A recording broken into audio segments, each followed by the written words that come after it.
Welcome to this Fixit channel, and just a quick update for some people that are asking questions about Windows 10 April 2018 update.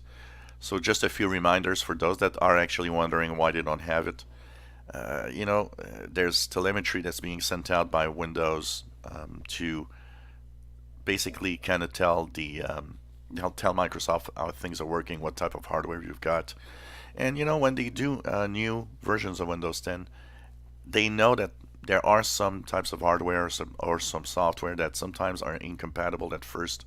And until that is fixed, they're not pushing the update. So if you don't see the April 2018 update, don't worry. It's something that a lot of people still don't have.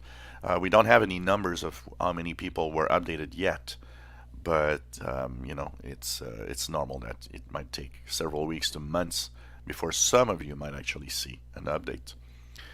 The other question some people are asking is it slowing down the computer? Are each different versions of Windows 10, making your computer slower and slower? Not really. Honestly, my computer here is as fast as it was on Fall Creators Update, on Creators Update. I can't really notice any slowdowns, honestly. So I would probably say no, it doesn't. And for the other question that is asked, is my PC as Fall Creators Update, will it still be compatible with the April 2018 update? Well, there's no change this time. There are sometimes a few things that are issued, like on Fall Creators Update, there was an issue of certain types of CPUs and older machines that might not have any other updates afterwards. But in the Windows 10 April 2018 update, there's really nothing. They didn't issue any information about some types of CPUs or some types of machines that were not compatible. That means you got Fall Creators Update, you will get April 2018 update at some point. So don't worry about it.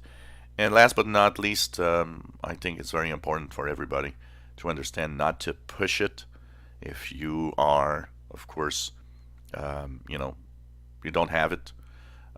I think the best idea is not to push it, because if you push it, you might actually have problems. A lot of the people that actually have problems seem to have, intentionally downloaded and installed it, even though it didn't appear in their Windows updates.